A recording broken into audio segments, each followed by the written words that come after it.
আল্লাহ নবী সাল্লাল্লাহু আলাইহি সাল্লাম বলেন, নাফরমান যখন কবরে প্রশ্নের জবাব দিতে পারবে না, তখন কবর তাকে একটা চাপ দিবে, সংকীর্ণ হয়ে যাবে কবর। এই চাপ দিলে ডান পাশের মাটি বাম দিকে চলে আসবে, বাম দিকের মাটি ডান দিকে চলে আসবে। আল্লাহ রাসূল সাল্লাল্লাহু আলাইহি সাল্লাম বলছে, এতে করে তার ডান পাশের হাড্ডি পাঁজর ভাঙ্গা বাম পাশের পাঁজরের হাড্ডিতে ঢুকে যাবে, বাম পাশের গুলো ডান পাশে ঢুকে যাবে। কেমন? তো নবীজি উদাহরণ দিছে, হাত্তা তাখতালিফা আদলাউহু, এই যে আঙ্গুল, এই যে এটা যেরকম একটা আরেকটার মধ্যে এরকম ঢুকে গেছে, আল্লাহর কসম নবী বলছে হাড্ডি পাঁজরের এ পাশের গুলো এই পাশে এভাবে ঢুকে যাবে। আল্লাহ তাআলা বলবেন, বান্দা আমি কি তোমাকে এতটা লম্বা সময় সুস্থ রাখি নাই? তো তার বিনিময়ে আমার সেজদাটা কেন দিতে পারলা না? কেন পারলা না বাবা? ছেলেরা বলো ভাই, যে বন্ধুর সাথে তুমি 6টা ঘন্টা কাটাইলা, ও তোমার কি কি দিছে এই পর্যন্ত? কি দিল? কি দিল? মোবাইল কি দিল তোমাদেরকে? নারীর ছবি দিয়ে অর্জন কি হলো বাপ? দেখছো তো, ঠিক আছে, এই পর্যন্ত 10,000 নারী দেখছো, তো কি উপভোগ করতে পারছো কয়জন? কি বুঝলা? কি পাইলা? নারীর ওই ছবি থেকে অর্জনটা কি সেটা বলো ভাইয়া। উলঙ্গ দৃশ্য থেকে তোমার অর্জন কি? তোমার বেনিফিটটা কি সেটা বলো। এই অসভ্যতা, এই নোংরামি, এই জন্তু জানোয়ারের স্বভাব দিয়ে অর্জনটা কি? অর্জনটা কি? যে নামাজ পড়ে না, যে সেজদা দেয় না, আমি প্রত্যেক দিন বলি সে মানুষের বাচ্চা না। মুসলমানের বাচ্চা তো দূরে থাক, আরে নাফরমান তুই মানুষের বাচ্চা না। বেনামাজি কোনো মানুষের বাচ্চা না, বেনামাজি জানোয়ার, বেনামাজি 100 জানোয়ার, বেনামাজি চতুষ্পদ জন্তু, বেনামাজি হাইওয়ান। যার কপালে সেজদা না, এটা জানোয়ার, এটা মানুষের বাচ্চা না। মানুষের বাচ্চা তো তাকে বলে যার আল্লাহ তাআলা কোমর, হাঁটু, কনুই বানাইছেন ইবাদতের জন্য। বুঝেন নাই? নামাজ পড়ার উপযোগী করেই আল্লাহ তাআলা, মান্দা নামাজ পড়বে এই জন্যই কনুই বাঁকা হয়, মানুষ নামাজ পড়বে এই জন্যই কোমর বাঁকা হয়, মানুষ নামাজ পড়বে এই জন্যই হাঁটু বাঁকা হয়। নাই তো ভাত মাছ খাওয়ার জন্য কিংবা যৌন চাহিদা পূরণের জন্য, পৃথিবীর অন্য প্রয়োজন পূরণের জন্য এটা দরকার ছিল না। কারণ অসংখ্য জন্তু জানোয়ার এক অবস্থায় থাইকাই, গরু কখনো সোজা হয় না, ছাগল কখনো সোজা হয় না, কুত্তা কোনোদিন সোজা হয় না, কিন্তু সে তার দুনিয়াবী সমস্ত চাহিদা, খাদ্য, পানীয়, পেশাব, পায়খানা, ঘুম, যৌন চাহিদা সব পূরণ করে না? তো কিভাবে পূরণ করে সে? বুঝা গেল বাকি শুধু দুনিয়া ভোগ করা, এ তো জানোয়ারের স্বভাব। ইনসান তো তাকে বলে যে আল্লাহকে সেজদা করে। আল্লাহ তাআলা বানাইছেনই আমাদেরকে ইবাদতের জন্য। ওমা খালাকতুল জিন্না ওয়াল ইনসা ইল্লা লিয়াবুদুন। তাহলে এটার উল্টো কথা তো এটাই, মানে এই কথার বাও কথা হইল যে আল্লাহ মানুষকে বানাইছেনই ইবাদতের জন্য, সেজদার জন্য, গোলামির জন্য। অতএব মানুষ বলে তাকেই যে গোলামি করে।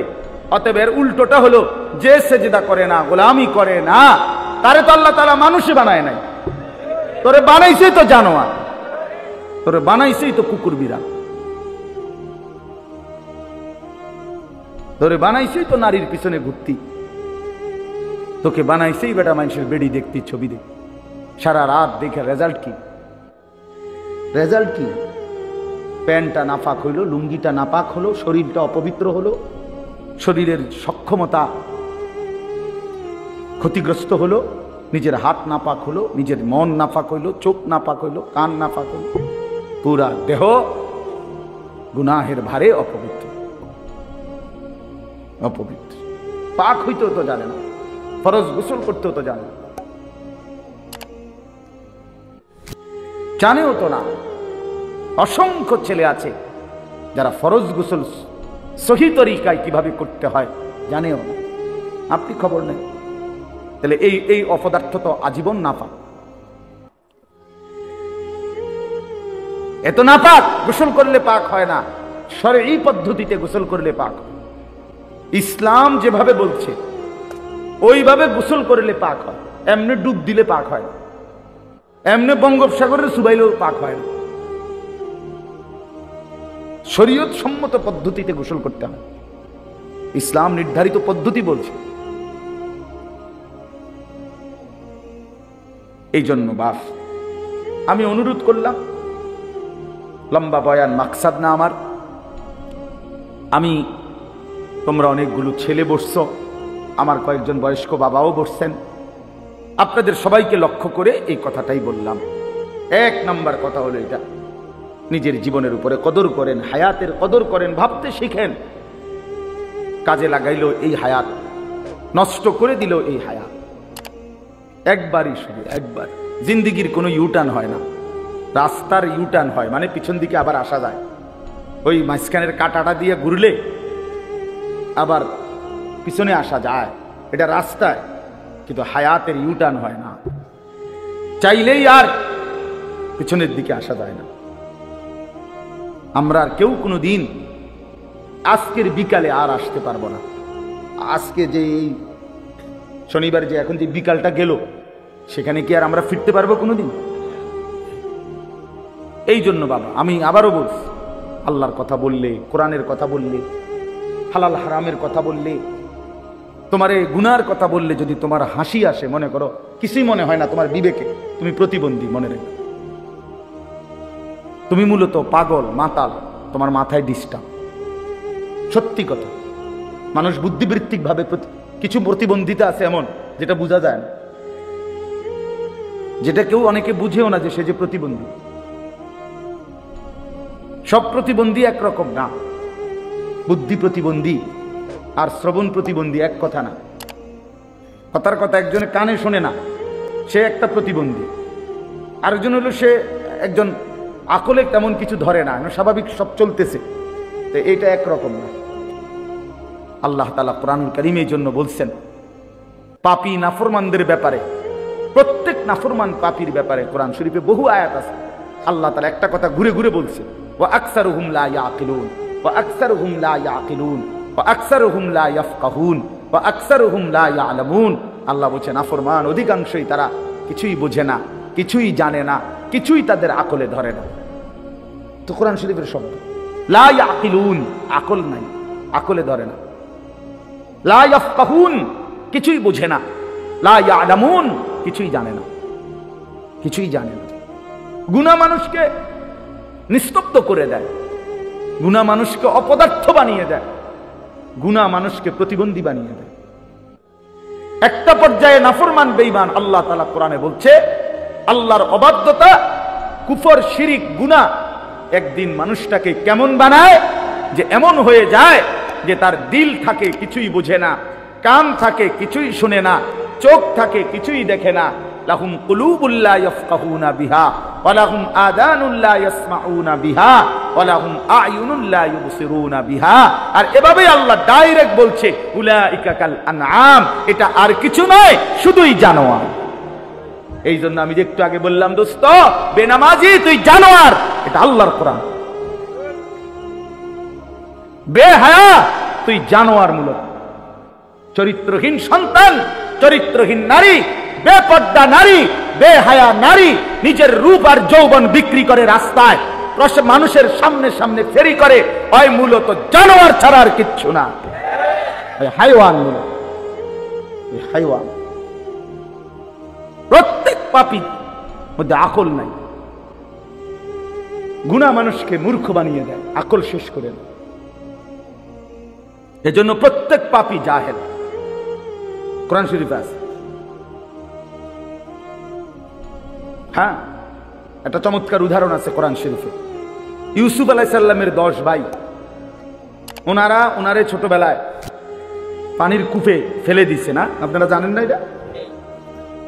তো এরপরে তো কত ঘটনা, কত কিছু হইল না। ইউসুফ আলাইহিস সালামকে আল্লাহ উঠাইলেন, উনি মিশরে গেলেন, জুলাইখার বাড়িতে ছিলেন, জুলাইখা অবৈধ প্রস্তাব দিছেন, উনি ওনার শতভাগ চরিত্র হেফাজত করছেন। একটা পর্যায়ে জেলখানায় গেছেন, জেলখানার থেকে বের হইছেন, বের হওয়ার পরে মিশরের অর্থমন্ত্রী হইছেন, এরপরে মিশরে এবং আশেপাশে চতুর্দিকে দুর্ভিক্ষ লাগছে। দুর্ভিক্ষ লাগার পরে উনি বিনা স্বল্প মূল্যে, অল্প মূল্যে খাদ্য বিক্রি করতেন ইউসুফ আলাইহিস সালাম মিশরের অর্থ মন্ত্রণালয় থেকে। তো ওই এই দীর্ঘদিন 40 বছর পরে, বরাবর 40 বছর পরে ওই 10 ভাই এই অভাবে পইরা মিশরে আসছে খাদ্য কিনতে অর্থমন্ত্রীর কাছে। অর্থমন্ত্রী দেখেই চিনছে এরা আমার সেই ভাই। কিন্তু 3 বার আসছে তারা মোট খাবার কিনতে। প্রথমবারও ইউসুফ আলাইহিস সালাম পরিচয় দেয় নাই, দ্বিতীয়বারও পরিচয় দেয় নাই, তৃতীয়বারে ইউসুফ আলাইহিস সালামের 10 ভাই যখন খাদ্য কিনতে আসছে, এতটা অভাব ছিল তখন ওনাদের এই 10 জনের, তখন ওনারা এই তৃতীয়বারে আইসা ওই অল্প দাম যেটা সরকারি নির্ধারণ করছে এইটাও ওনাদের কাছে নাই। বুঝেন নাই? এমনি তো রেট কমাই নাই, কিন্তু কম দামটাও নাই। মনে করেন 10 ভাই 10 বস্তা খাবার নিবে, এখন 10 বস্তা খাবারের দাম 100 টাকা, কথার কথা।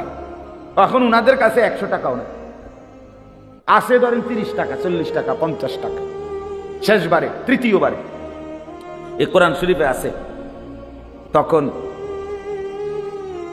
তারা 10 ভাই ইউসুফ আলাইহিস সালামের সামনে, ওরা তো চেনে না, তো এইবার তৃতীয়বারে আয়েশা যখন এই টাকাটা দিছে মূল্য দিয়া বলছে আমরা এটুকু দিলাম, তবে আমাদেরকে আমরা 10 বস্তা পূর্ণ দেন, আমগরে কম দিয়েন না, মাল পুরাই দেন। টাকা তো নাই, তো বাকি টাকাটা আপনি ওয়াতাসাদ্দাক আলাইনা, আমগরে সদকা দেন, ভিক্ষা দেন, আমরা আর নাই। তো কোরআন শরীফ আছে আল্লাহ তাআলা বলছে হায় দেখো দুনিয়াবাসী, 10 জনের কি পরিণতি আর একজনের কি পরিণতি। 10 জনে মিলে সিদ্ধান্ত নিছে একজনকে শেষ করে দিতে, একজনের মালিক আল্লাহ সিদ্ধান্ত নিছে 10 জনকে নিচে নামাই দিবে, একজনকে উপরে উঠাই দিবে। সুবহানাল্লাহ। কোরআন শরীফে আছে 10 ভাই মিলে বলছিল, ওই সূরাতে আছে শুরুতে, ওয়া নাহনু উসবা, আমরা 10 জনই তো একটা শক্তি। 10 জন এক থাকলে অসুবিধা কি? বিল্ডিং ঠেললে বাইতে কেমন, বুঝেন নাই? আরেকজনের খাল কাইটা বাইতে বললাম অসুবিধা কি? আমরা একটা শক্তি। আল্লাহ বলছেন না বেটা, 10 জন না 10 লক্ষে শক্তি নয়, শক্তি শুধুই আল্লাহর জন্য। আন্নাল কুওয়াতা লিল্লাহি জামিআ, শক্তি শুধুই আল্লাহ, ক্ষমতা শুধুই কার? আল্লাহ। 16 বছরের জালেম ভেবেছিল আর কারো কোনো ক্ষমতা নাই, একদিন 2:30 বাজে দেখে নিজের কোনো ক্ষমতা নাই। নিজের কি নাই? তখন কিশোর তরুণ যুবক 16 বছরের আর 18 বছরের নওজোয়ানের কাছেই 16 বছরের সাজানো সংসার ছেড়ে দিয়ে পলাইতে হয়েছে। আমার ছোট মেয়ে গাড়ি উঠটি লইয়া পলাইতে হয়েছে। তার মানে এটা বোঝা উচিত শক্তি শুধুই কার? আল্লাহ। ভাইয়া আল্লাহ, শক্তি শুধুই আল্লাহ।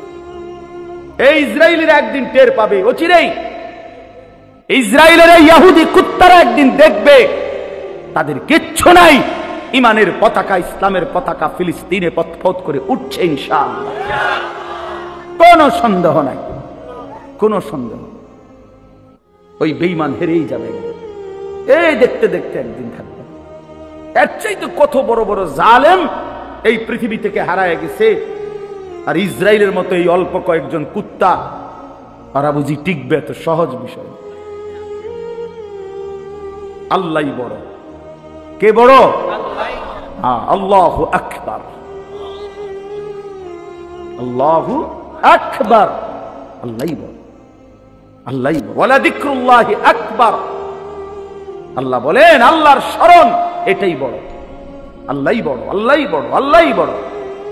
ছেলেরা নষ্ট হয়েও না, মুসলমানের বাচ্চা তোমাদেরকে বলি, এই অল্প সময়ের মধ্যে দেখবা হক আর বাতিলের যুদ্ধ দেখবা, ইসলাম আর কুফরের যুদ্ধ দেখবা, ইমানদার আর বেঈমানের লড়াই দেখবা।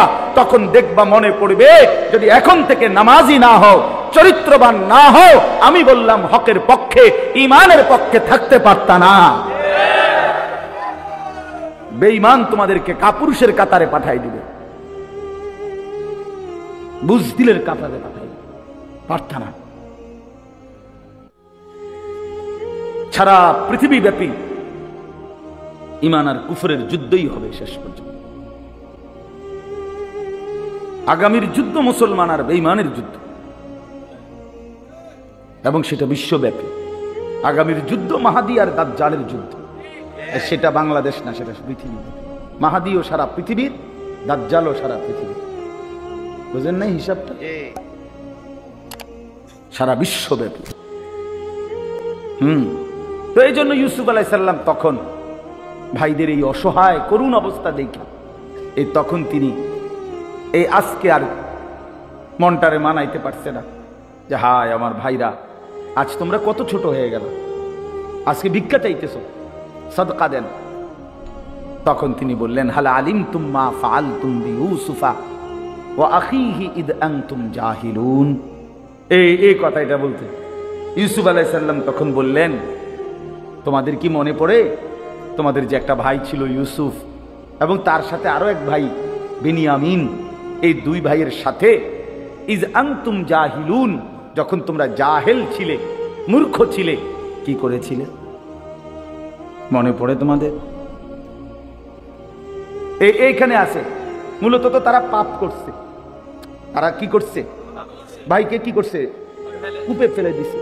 কিন্তু আল্লাহ তাআলা ইউসুফ আলাইহিস সালামের ভাষাটা কি ব্যবহার করছে? যে যখন তোমরা মূর্খ ছিলে। এই আয়াতের তাফসীরে স্পষ্ট আছে। এজন্য তাফসীর ইবনে কাসিরে আমি নিজে পড়ছি, কুল্লু মান আসাল্লাহ ফাহুয়া জাহিল। যে আল্লাহর নাফরমানি করে সে মূলত মূর্খ। এই কারণে অজ্ঞতা, এটা তার মূর্খতা। মূর্খতা। এই জন্য এই কথাটা বলতেছিলাম, প্রতিটা পাপী বেওকুফ, প্রত্যেকটা নাফরমান হারামখোর, সুদখোর, ঘুষখোর, জিনাখোর, ব্যভিচারী, বেপর্দা নারী, মদখোর, নেশাখোর, গাঞ্জাখোর, এগুলো সব মূর্খ, জাহেল। জাহেল। তো ইউসুফ, আচ্ছা তো ওই কথাটা শেষ করি। ইউসুফ আলাইহিস সালাম যখন এটা ছেলেদের ভাইদেরকে বললেন, মনে পড়ে যখন তোমরা মূর্খ ছিলে, তো তোমাদের ওই দুই ভাইয়ের সাথে তোমরা কি আচরণ করছিলা? কোরআন শরীফে আছে 10 ভাই একসাথে লাফ দিছে, লাফ দিয়া তাকাইয়েই ওনার দিকে ক্বালু আইন্নাকা লা আনতা ইউসুফ, আরে আরে তাহলে তুমি কি সেই ভাই ইউসুফ নাকি? আর কলজার লাফ দিছে যে এই বাঙ্গ ভাই, অথচ কোনো যুক্তি নাই। উনি ইউসুফ আলাইহিস সালাম হইব কেন? সে তো হলো মিশরের অর্থমন্ত্রী, তারার বাড়ি হইল কেনান, পালাইয়া দিছে 40 বছর আগে কূপের তলে, পালাইয়া দিছে ছুট্টু মিয়ারে 8-10 বছর বয়সে। তো কিসের লগে কি মিলাইল? কোথায় বাড়ি? কেনান। হ্যাঁ, এখানে হইল মিশর, আবার তারে পালাই দিছে 10 বছর বয়সে। ইনার এখন বয়স হলো 40-45 বছর বয়স। তবুও তাদের দিল বলছে ক্বালু আইন্নাকা লা আনতা ইউসুফ, তাহলে কি তুমি আমাদের ভাই ইউসুফ? ক্বালা আনা ইউসুফ। এই যে কোরআন শরীফের আয়াত, ক্বালা আনা ইউসুফ ওয়া হাদা আখি। ইউসুফ আলাইহিস সালাম বললেন, হ্যাঁ ভাইয়া আমি ইউসুফ। আর দ্বিতীয়বারে আসছিলার চুরির একটা কৌশল করে আমি যে আমার একটা ভাইকে রেখে দিয়েছি তোমাদের, সেটাই ছিল আমার ভাই বিনিয়ামিন। এই যে আমার পাশে বসা, গত সফরে মনে আসেনি ভাই, তোমার থেকে আমি আমার একটা ভাই কৌশল করে রাইখে দিছিলাম। কদ মান্নাল্লাহু আলাইনা।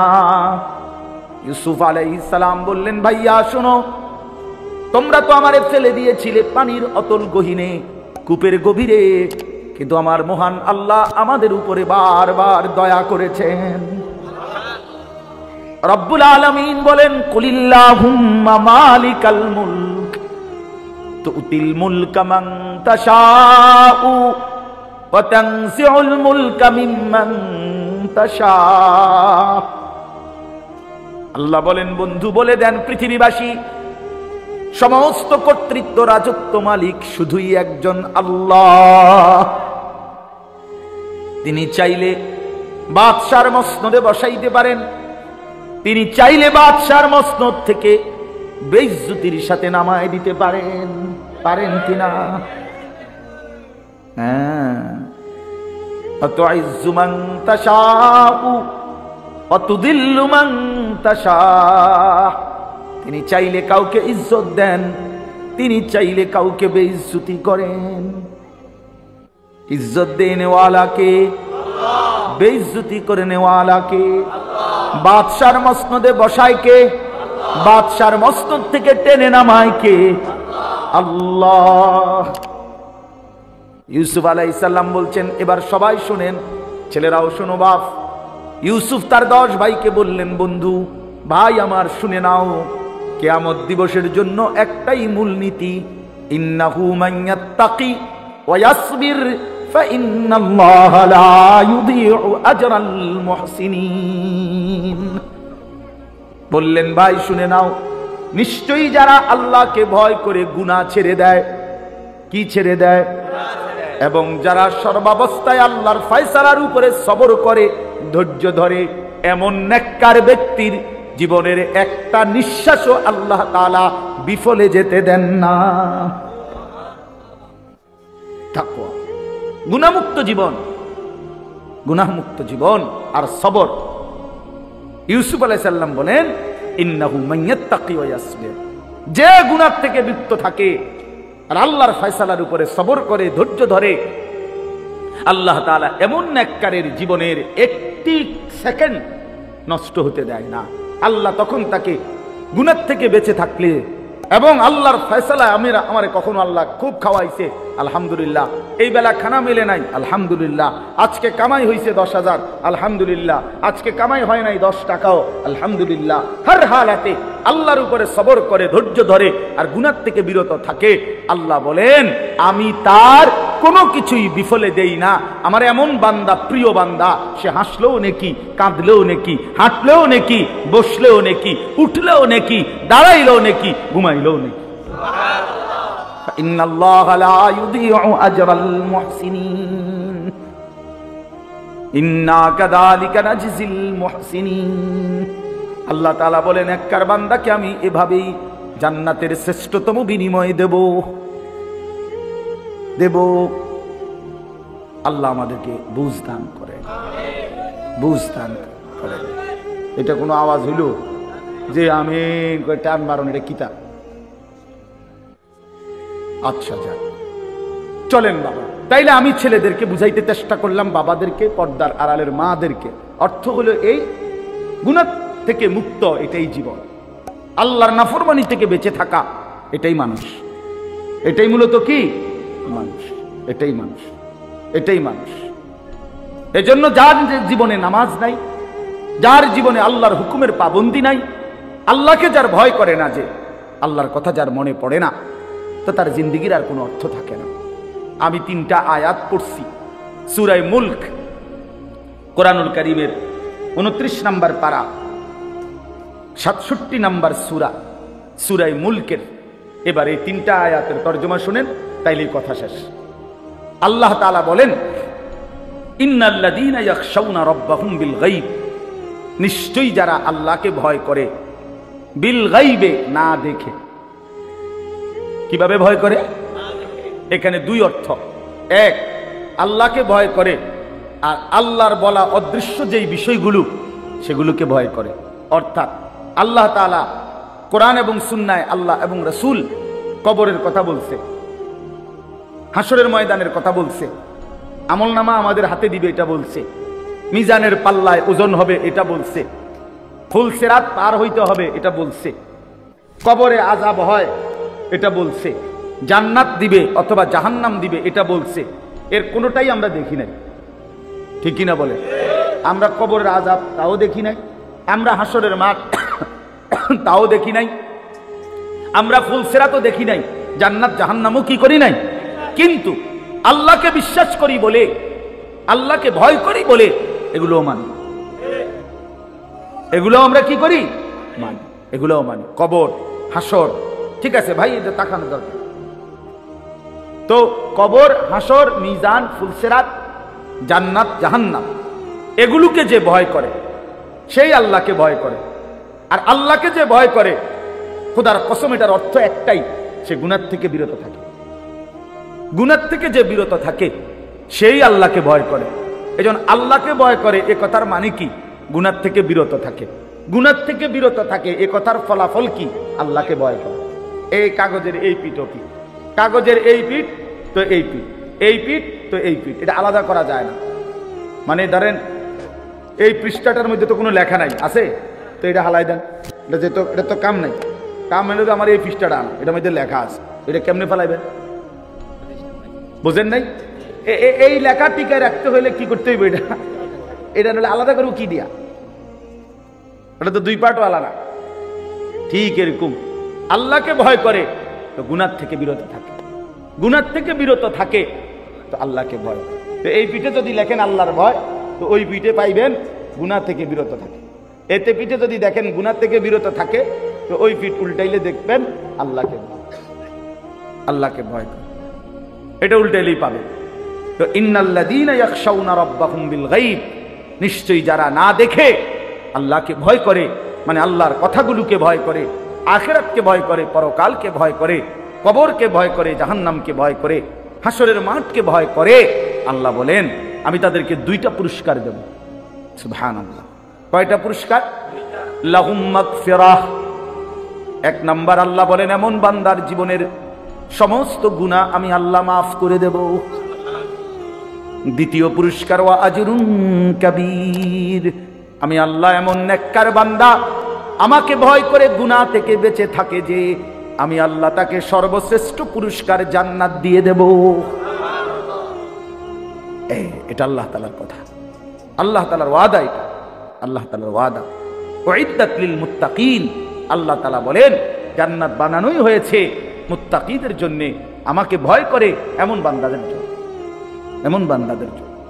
প্রিয় ভাই আমার, বন্ধু আমার, গুনাহমুক্ত জীবন গঠন করতেই হবে দোস্ত আমার, নাহলে কষ্ট পাইবা ভাইয়া, বাবা কষ্ট পাইবেন, মা বোনদেরকেও বলি কষ্ট পাবেন, আমিও কষ্ট পাবেন, আপনিও পাবেন। কবরের আযাব, হাসরের ময়দানে জাহান্নামের আযাব, হাসরের ময়দানের আযাব সে তো বহুত পরের কথা।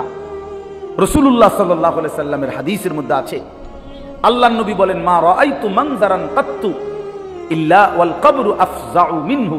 আল্লাহর রাসূল বলছে উম্মত, কবরের চাইতে ভয়ানক আযাব, কবরের আযাবের চাইতে ভয়ানক কোন দৃশ্য আমি মুহাম্মদ জীবনের দুই চোখে আর কিছু দেখিনি। মা রাআইতু মানজারান কাত্তু, এতটা ভয়ানক আযাব, এমন ভয়ঙ্কর দৃশ্য আমি রাসূল আর কিছুই দেখি নাই। আল্লাহর নবী সাল্লাল্লাহু আলাইহি সাল্লাম বলেন কবরে নাফরমান যখন প্রশ্নের উত্তর দিতে পারবে না, তখন একজন ফেরেশতা এসে ইউতরাবু লাহু মিমিতরাকাতিন মিন হাদিদ, লোহার একটা গুর্জ, লোহার একটা হাতুড়ি দিয়া তারে এত জোরে একটা আঘাত করবে, দরবাতান বাইনা উযুনাইহি, দুই কান বরাবর মাঝখানে আঘাত করবে। আল্লাহর রাসূল বলেন ফায়াসিহু সাইহাতান, নাফরমান এত জোরে একটা চিৎকার মারবে, ইয়াসমাউহা মান ইয়ালিহি ইল্লা সাকালাইন, মানুষ এবং জিন ব্যতীত আল্লাহর সমস্ত সৃষ্টি বেঈমানের চিৎকার শুনতে পাবে। প্রিয় বন্ধু, এ তো কবরের আযাব, সামনে তো আছেই, সামনে তো আছেই। আল্লাহর নবী সাল্লাল্লাহু আলাইহি সাল্লাম বলেন নাফরমান যখন কবরে প্রশ্নের জবাব দিতে পারবে না, তখন কবর তাকে একটা চাপ দিবে, সংকীর্ণ হয়ে যাবে কবর। এই চাপ দিলে ডান পাশের মাটি বাম দিকে চলে আসবে, বাম দিকের মাটি ডান দিকে চলে আসবে। আল্লাহর কসম বন্ধু, আমি 1 মিনিট দেখাই, দেখো আল্লাহ রাসূল সাল্লাল্লাহু আলাইহি সাল্লাম বলছে এতে করে তার ডান পাশের হাড্ডি পাঁজর ভাঙ্গা বাম পাশের পাঁজরের হাড্ডিতে ঢুকে যাবে, বাম পাশের গুলো ডান পাশে ঢুকে যাবে। কেমন? তো নবীজি উদাহরণ দিছে হাত্তা তাখতালিফা আদলাউহু, এই যে আঙ্গুল, এই যে এটা যেরকম একটা আরেকটার মধ্যে এরকম ঢুকে গেছে, আল্লাহর কসম নবী বলছে হাড্ডি পাঁজরের এই পাশের গুলো এই পাশে এইভাবে ঢুকে যাবে। তামসা করো না, তামসা করো না। মানুষের বেডি সাউন আর মোবাইল আর একটা মোটরসাইকেল চালান আর চুলের এমনি একটু পরপর ফিরাউন ছাড়া আর কিচ্ছু। এটা কোনো জীবন না ভাইয়া, বাদ কতটি খাওয়ানোর হইতে লাউন, এটা কোনো জীবন না। জীবন অনেক সুন্দর, হায়াত অনেক দামি, হায়াত অনেক দামি। হ্যাঁ, নিজের কল্যাণ, মানুষের কল্যাণ, নিজের আখেরাত, মানুষের দুনিয়া সুন্দর করা, এই সবটার মধ্যে অনেক তৃপ্তি আছে। গুনার মধ্যে তেমন কোনো তৃপ্তি না, অপরাধবোধ কাজ করে। যে যত বড় গুনাই করুক তার ভিতরে কিছুটা হলেও লজ্জিত অনুভূতি থাকে, যে কেউ যদি জানে, কেউ যদি দেখে, কেউ যদি বোঝে, তাহলে তো গুনাহ মানুষকে স্বস্তি দেয় না, লোনা জলে তৃষ্ণা মেটে না। মানে যে পানি লবণাক্ত ওই প্রাণীতে কি হয় না, এই ঠিক বুজুর্গানে দিন বলে লোনা জলে যেমন তৃষ্ণা মেটে না, গুনায় সেরকম তৃপ্তি আসে না। তুমি এক কোটি নারীও দেখলে তোমার তৃপ্তি হবে না। একজন পবিত্র স্বামী স্ত্রী, তারা হালাল স্বামী স্ত্রী যে পরিমাণ তৃপ্ত হয়, তুমি পৃথিবীর সব নারী উলঙ্গ করে দেখলেও সেই তৃপ্তি হবে না। আমি বুঝার জন্য খোলামেলা বললাম। তুমি অপেক্ষা করো যুবক, তুমি অপেক্ষা করো, নষ্ট হইও না। এই পৃথিবীতে স্বামী স্ত্রী, নারী পুরুষের এই পবিত্র বন্ধন দিয়েই পৃথিবী এই পর্যন্ত আসছে আল্লাহর ইচ্ছায়। স্বামী স্ত্রীর বন্ধনের মাধ্যমে মানুষের এই ধারাবাহিকতা। তো কাজেই এমন একটা নারী, এমন একটা স্ত্রী হালাল অপেক্ষা করলে অচিরেই মিলে যাবে, আল্লাহর পক্ষ থেকেই মিলে যাবে। যাকে আল্লাহ পুরুষ বানিয়েছেন তার জন্য আল্লাহ তাআলা বৈধ স্ত্রীও সৃষ্টি করেছেন, কোরআন শরীফে আল্লাহ বলছেন। কাজে এইটার জন্য নিজেই এই অল্প বয়সে কুত্তার মতো হয়ে যাওয়া, শুয়োরের মতো হয়ে যাওয়া, জানোয়ারের মতো হয়ে যাওয়া, এটা সুস্থ স্বাভাবিক কাজ নয়। কেন তুমি কুত্তার মতো পাগল হয়ে গেলা? পৃথিবীর সব নারী দিয়া তুমি করবা কি? কি করবা? নর্তকী দিয়ে তুমি করবা কি? অশ্লীল নারী দিয়ে তুমি করবা কি? যার নিজের কোনো চরিত্র নাই, যে বেপর্দা বেহায়া, যেই গায়িকা, যেই নায়িকা, যেই নর্তকী, যেই বেশরম নারী, নিজের কোনো ইজ্জত নাই, যার কাছে নিজের কোনো পর্দা নাই, নিজের কদর নাই, সে তোমারে সুখ দিবে কিভাবে? আল্লাহ আমাদেরকে বুঝার তৌফিক দান করেন। আল্লাহ তাআলা বলেন, ওয়া আসিররু কাওলাকুম আবি জাহরু বিহি ইন্নাহু আলিমুম বিযাতিস সুদূর। আমাদেরকে সতর্ক করছে আল্লাহ, বলছে বান্দা, আমার থেকে বাঁচাবার জন্য, গুনাহকে আড়াল করবার জন্য তুমি যত কৌশলী অবলম্বন করো না কেন, আমি সব জানি। তুমি যদি জোরে কথা বলো, আমি এটা যেমন শুনতে পাই, একদম আস্তে বললে, ইয়ারফোন লাগাইয়া কইলেও আমি শুনি। ইন্নাহু আলিমুম বিযাতিস সুদূর, তোমার অন্তরের ভিতরে যেই জল্পনা কল্পনা আমি তাও জানি। তাহলে আমি আল্লাহর থেকে আড়াল করবা কেন? ওয়া আসিররু কাওলাকুম, তোমাদের কথাগুলো যদি আস্তেও হয়, আবি জাহরু বিহি, তোমাদের কথাগুলো যদি উঁচু আওয়াজেও হয়, ইন্নাহু আলিমুন, নিশ্চয় আল্লাহই সব জানেন, বিযাতিস সুদূর, অন্তরের জল্পনা কল্পনা সহ। তাহলে আল্লাহ থেকে আড়াল করার সুযোগ কি? সর্বশেষ আল্লাহ বলেন, আলা ইয়ালামু মান খালাক ওয়া হুয়াল লতীফুল খাবীর। আল্লাহ তাআলা বলে, বান্দা আমার একটা যুক্তি শুনো তো। আল্লাহ একটা যুক্তি দিছে আমাদেরকে, আলা ইয়ালামু মান খালাক। আচ্ছা বলো তো বান্দা, যিনি সৃষ্টি করেছেন তিনি জানবে না কি বানাইছেন, কি করতেছে? মানে এটা যেই কোম্পানি বানাইছে, এটা কোনান দিয়ে কথা কয়, কোনান দিয়ে আওয়াজ বাইর হয়, এটা কোম্পানিও জানে না, জানে আলগা মানুষে। কথা বলেন না কেন? কোম্পানি বানানোওয়ালা কোম্পানি তো অধিক জানে এটার ব্যবহার বিধি। তা আল্লাহ তাআলা বলেন, আমি বানাইলাম, আমি জানতাম না, তুমি এটা কি করো? তুমি এটা ভাবলা কেমন বেওকুফ? আলা ইয়ালামু মান খালাক, যিনি সৃষ্টি করলেন তিনি জানবেন না, তিনি বুঝবেন না, তিনি শুনবেন না? ওয়া হুয়াল লতীফুল খাবীর। অতএব শুনে নাও বান্দা, আল্লাহ তাআলা সূক্ষ্ম থেকে সূক্ষ্ম, বিন্দু থেকে বিন্দু বিষয়ও জানেন এবং পৃথিবীর সমস্ত সৃষ্টির ব্যাপারে একসাথে খবর রাখেন। রাখেন কিনা বলেন? আল্লাহ থেকে আড়াল করার কোনো সুযোগ, কোনো সিস্টেম নাই। যিনি বানাইছেন তিনিই জানেন, কি বানাইছেন, কি করছে, সব জানেন। এজন্য আল্লাহ তাআলা বলেন, আলাম ইয়ালাম বিআন্নাল্লাহা ইয়ারা। বান্দা মনে রেখো, আমি কিন্তু সারাক্ষণ তোমাকে দেখি। কতক্ষণ? রাত 2টা, দিনের 2টা আল্লাহর কাছে বরাবর, একাকী কিংবা প্রকাশ্য আল্লাহর কাছে বরাবর। 7 আসমানের উপরে, 7 তবক জমিনের নিচে আল্লাহর কাছে বরাবর। বরাবর কিনা বলে? এই জন্য যুবক ভাই, বাবারা, পর্দার আড়ালের মা বোন, সবার কাছে অনুরোধ রইল, হায়াতের কদর করে গুনাহ ছেড়ে দেন, আল্লাহকে ভয় করেন, 5 ওয়াক্ত নামাজ পড়েন। ছেলেরা বাপ তোমাদেরকে বলি, ভাইয়া ফজরের নামাজ পড়ো, 5 ওয়াক্ত নামাজ পড়ো, চেহারাটা সুন্দর হবে, আখলাক সুন্দর হবে, মানুষের ভালোবাসা মিলবে। বন্ধু তুমি দেখো না, তোমরা যারা সারা দিন মোবাইল চালাও, নাচ গান দেখো, কোনো মানুষ তোমাদেরকে আদর করে ডাকে কিনা? কোনো মানুষ, এই সমাজের কোনো ভালো মানুষ, এই সমাজের কোনো নেককার মানুষ তোমারে কোনোদিন আদর করে মহব্বত করে ডাকে কিনা? তুমি খেয়াল করো। সবাই তোমারে, কেউ হয়তো মুখে হয়তো অনেকে বলতে পারে না, কিন্তু কলিজা দিয়া তোমারে সবাই ঘৃণাই করে, ঘৃণাই করে, দিল দিয়া ঘৃণাই করে। এই জন্য পাপী কখনোই সম্মান পায় না, নাফরমান কখনোই ইজ্জত পায় না। এই জন্য বললাম আমার ভাই ছেলেরা, তোমরা যারা মোবাইল হাতে, এটা নামায় ফেলো, সবাই মোবাইল নামাইয়া এমনি শুনো, ভালো হবে, ভালো হবে। কোনো কিছু কাজ করে না আমাদের সন্তানদের মাথায়, বললে হাসে, প্রতিবন্ধীর মতো। মানসিক রুগী যারা, যাদের তারসিরা, এগুলা নিজে নিজে হাসে। এটা কিছুটা প্রতিবন্ধিতার লক্ষণ। আমাদের অধিকাংশ সন্তান এখন চিন্তাগতভাবে, বুদ্ধিগতভাবে প্রতিবন্ধী। কিছু বললে গুনাহ ছেড়ে দেওয়ার কথা, পাপের, যে এতটা মিথ্যা কথা বলো কেন, কোনো নামাজ পড়ো না কেন, তোমার সারাদিন আড্ডা দাও, হে হাসে। তাহলে বোঝা গেল আসলে তার ব্রেনে কোনো স্বাভাবিক কাজ করে। মানুষকে লজ্জা দিলে, মানুষকে কিছু বললে তার তো উচিত মাথা নোয়ায় ফেলা, বুঝতে শিখা। এই জন্য বাপ, এটা গুরুত্বপূর্ণ বিষয় যে অনেকটাই সন্তান প্রতিবন্ধিতার শিকার। দুশ্মন এই পরিমাণ গুনাহ, নাফরমানি আর ফালতু কাজে আমাদের সন্তানদেরকে কাজে লাগাইছে, বেচারার মাথায় আর কিছুই ধরে না, কোনো কিছুই আর কাজ করে না।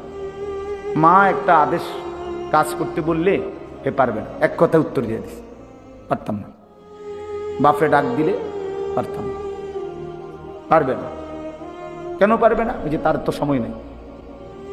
তাহলে এটার কিন্তু একটা সময় চরম মূল্য দিতে হবে, চরম মূল্য দিতে হবে, চরম খেসারত দিতে হবে। আমার একজন আত্মীয় আছে, আপনজন, উনির মনে আছে, উনি অনেক সময় আমার ঘরে দেখলে জড়াইয়া ধরে অনেক সময় কাঁদে, ক ভাই আমার আব্বা কত হাজারবার যে লক্ষবার যে কইছিল, ফুট তুই একটু পর, একটু পর, দিন শিখ। আমি কোনো গুরুত্ব দিছিলাম না। এখন আমি খেতে কাজ করি আর গরুরে ঘাস খাইটা খাওয়াই। সংসারে যে গরু পালে, গাভী পালে, তোদেরকে দেখি আফসুস করে আর কি, আমরা একই বাড়িতে বড় হইলাম, একসাথে বড় হইলাম, সেদিন হয়তো তোরা বাবের কথা শুনছিলি, আমি শুনিনি, আমার আপনজন। তো এই জন্য বললাম ভাই, আসলে অচিরেই দুনিয়াতেও আফসুস করি, কোনো মিথ্যা, কোনো গুনাহ, পাপ, অবহেলা, খামখেয়াল, সময়ের এই নিদারুণ অপচয়, একেবারে এটা নিশ্চিত আল্লাহর কসম, ওই ব্যক্তিকে, ওই ভাই এই মোবাইল নিয়ে যাও, কার ওই যে বাচ্চার থেকে নিলাম যে এই মোবাইলটা, নেও না, হ্যাঁ তুমি না, যে দিছে তোমার সে নিয়ে যাবে, আসো ভাই, লজ্জা না করো, আসো, যা হয়েছে তো হয়েছেই।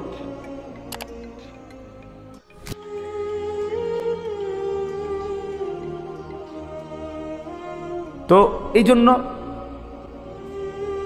এটা আফসোস করতেই হবে।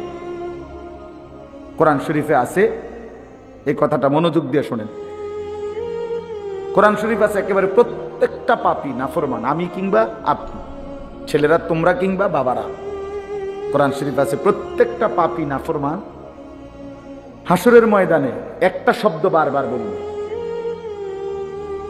সেটা কি? ইয়া লাইতানি, আফসোসের শব্দ, হায় চলে, ইয়া লাইতানি কুনতু তুরাবা, হায় আমি যদি আজ মাটি হয়ে যেতাম, ইয়া লাইতানি লাম উতা কিতাবিয়া, হায় আমার আমল নামাজ যদি আমার হাতে না দিত, ইয়া লাইতাহা কানাতিল কাদিয়া, হায় আজ যদি আমার মৃত্যু হয়ে যেত। সব হাসরের ময়দানের আফসোস। ইয়া লাইতানি ইত্তাখাযতু মা'আর রাসূল সাবিলা, হায় যদি আমি রাসূলের পথ ধরতাম।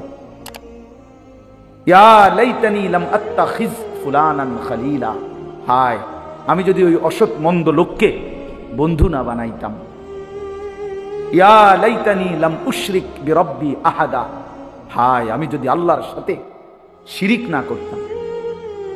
ইয়া লাইতানি কুনতু মাআহুম ফাআফুজা ফাওজান আযীমা, হায় আমি যদি আল্লাহর প্রিয় বান্দাদের সঙ্গী হতাম তাহলে আজ আমিও সফল হতাম। ইয়া লাইতানা আতা'না আল্লাহ ওয়া আতা'না আর-রাসূলা, হায় আমি যদি আল্লাহ এবং রাসূলের আনুগত্য করতাম।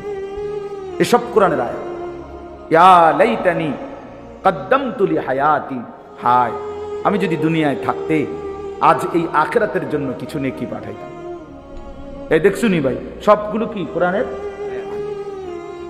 সবগুলো কোরআন। অর্থাৎ এটাই তার আফসোসের শব্দ। তাহলে বোঝা গেল প্রত্যেকটা গুনাহ, পাপ, আল্লাহর নাফরমানি আজ কিংবা কাল, দুনিয়া আখিরাত দুই জায়গাতেই আফসোস আনবেই আনবে, আনবেই আনবে। প্রতিটা গুনার শেষ মাথায় আফসোস আছে, হতাশা আছে। প্রতিটা গুনার পিছনে আগুন আছে, প্রত্যেক গুনার পিছনে আগুন জ্বলে, আগুন জ্বলে। এই জন্য কোরআনুল কারীমে আল্লাহ তাআলা বলছেন, ইয়া আইয়ুহাল্লাযীনা আমানু কু আনফুসাকুম ওয়া আহলিকুম নারা, হে ঈমানদারগণ নিজেকে এবং পরিবারের সদস্যদেরকে আগুন থেকে বাঁচাও। নারান, তাহলে বোঝা গেল দুনিয়াতে বলছে যে আগুন থেকে বাঁচাও, তাহলে মানে আগুন থেকে বাঁচাও মানে কি বলেন আপনারা, কি মনে হয়? কি গুনাহ থেকে, সহজ কথা, গুনাহ থেকে কি করো? বাঁচাও। কারণ এই বোঝা গেল গুনার অপর পিঠে কি আছে?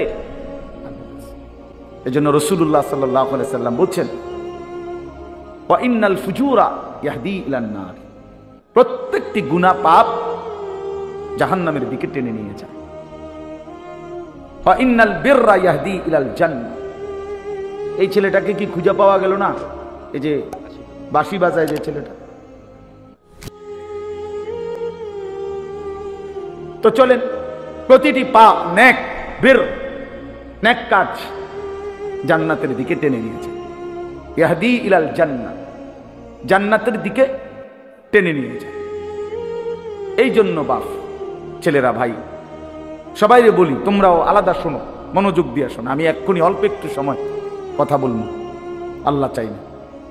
তাহলে আমার বলার উদ্দেশ্য হলো, আমাদের এই খামখেয়ালি, আমাদের এই গুনাহ, আমাদের এই দিন রাত আল্লাহ থেকে সরে থাকা, ইসলামকে ত্যাগ করা, ইবাদত আমলের প্রতি, নামাজ রোজা কিছুই আমাদের ভাল লাগে না। সব কিছু দুনিয়ার ভাল লাগে, এক ওয়াক্ত নামাজ পড়তে ভাল লাগে না। এইটাই তো জাহান্নামের পরিণতি, আগুনের পরিণতি, এটাই তো গুনাহের পরিণতি। আমি বুঝলাম না এটা কি আশ্চর্য কথা। কোন অসভ্য, নিশ্চয়ই তো কোনো অভিভাবক তো আছে, কোনো মা থাকার কথা, কোনো বাবা থাকার কথা। আস্তাগফিরুল্লাহ। আচ্ছা চলেন, তো এই জন্য বললাম বাস, আফসুস আনবেই আনবে, আমারও আপনার আনবে। কোরআন শরীফে আছে, আরে হাদিসে আছে, আল্লাহর নবী সাল্লাল্লাহু আলাইহি ওয়াসাল্লাম বলছেন, আল্লাহর নেক বান্দারা যখন জান্নাতে যাবে, জান্নাতে কোনো দুঃখ নাই, আফসুস নাই, কোনো রকমের সামান্য কোনো বিরক্তি, ক্লান্তি কিচ্ছু নাই। লা ইয়ামাসসুহুম ফিহা নাসাবুন ওয়া মা হুম মিনহা বিমুখরাজিন, আল্লাহ বলে জান্নাতি বান্দা কোনো ক্লান্তি স্পর্শ করবে না এবং জান্নাত থেকে তাকে কখনোই বের করা হবে না। তাহলে জান্নাতে কোনো আফসোস থাকবে না। কিন্তু এরপরেও নবীজি বলছেন সাল্লাল্লাহু আলাইহি ওয়াসাল্লাম যে জান্নাতি বান্দার একটা আফসোস থাকবে। জান্নাতে যাওয়ার পরেও জান্নাতি বান্দা একটি আফসোস করবে। কি সেই আফসোস?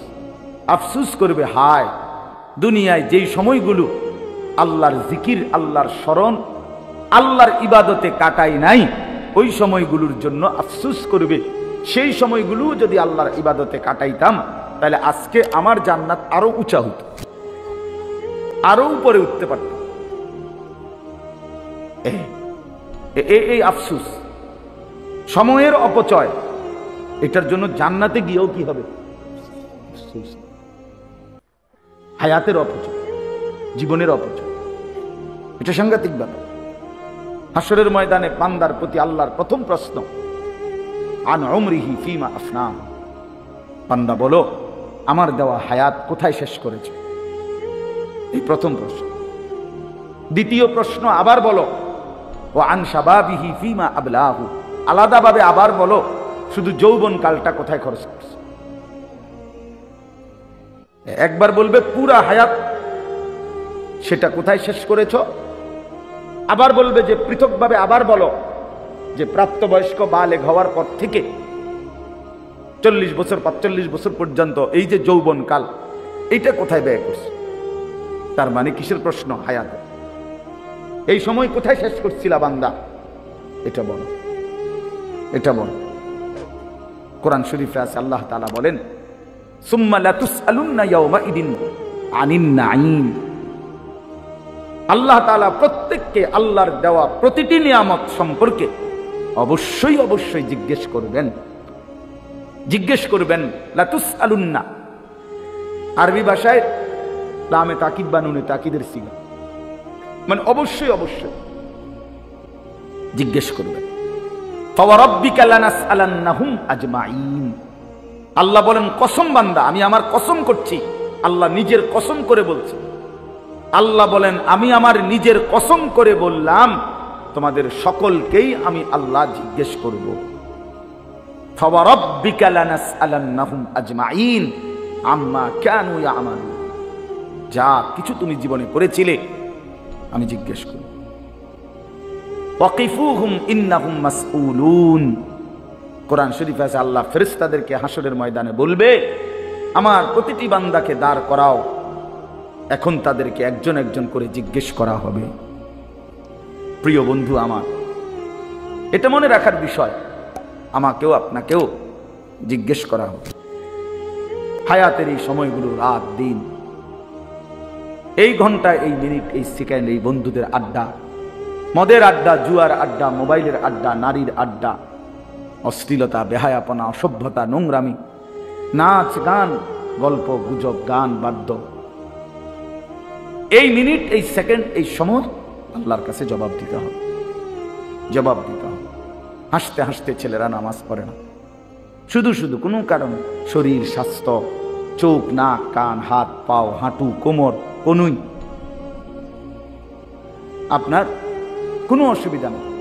গতকাল শুক্রবার ছিল না, গতকালকে আগের দিন রাত্রে থেকে আমার এই হাড্ডিটা এখানে, শুধু এই হাড্ডিটার মধ্যে কি ঘুম থেকে উঠার কারণে নাকি কেউ বলতেছে ঠান্ডার কারণে অথবা বাত ব্যথার, মানে এতটা প্রচণ্ড ব্যথা করে যে সকালবেলা আমি শুক্রবার আমার জুমার নামাজের মসজিদ ঢাকায়, সকালবেলা তো আমি ঘুমাই, আমি মসজিদে গিয়ে পৌঁছছি 4:30 বাজে রাতের, তার 5:40 ফজরের জামাত, ফজরের নামাজ পড়ে আমি শুইছি, কিন্তু এটার ব্যথায় মানে আমি 11টা পর্যন্ত এই কাতরাইছি, ঘুমাইতে আসছি না, মানে এতটা প্রচন্ড, মানে নড়লেই ব্যথা করে, মনে যেন ছিঁড়ে যাইতেছে ব্যথায়, এমন অবস্থা।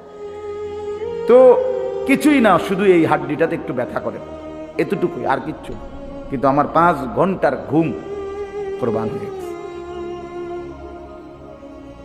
আর কোনোভাবেই ঘুমাইতে পারিনি, এতটা অস্থিরতা। এখন আমার সাথী দুজন ঘুমাইছে, কিন্তু আমি ঘুমাইতে পারি, এই শুধু এই পাশ ছটফট ছটফট করছি।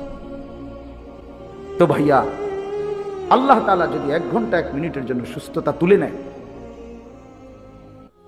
আরাম সরায় নেয়, আল্লাহর কসম পৃথিবীর কোনো নারী ছবি, তোমার মোবাইল আর তোমার বন্ধু, কোনো কিছুই তোমার এই সুখ আনতে পারবে।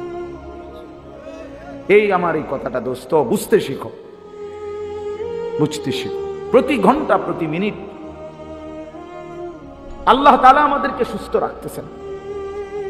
হাদিসের মধ্যে আছে, আল্লাহ তাআলা জিজ্ঞেস করবে 2টা জিনিস। আল্লাহ প্রথমেই বান্দাকে বলবে হাসরের ময়দানে, বান্দা বলো তো, আলাম নুসিহ জিসমাকা, আমি কি তোমার শরীরটা সুস্থ রাখি নাই এতদিন?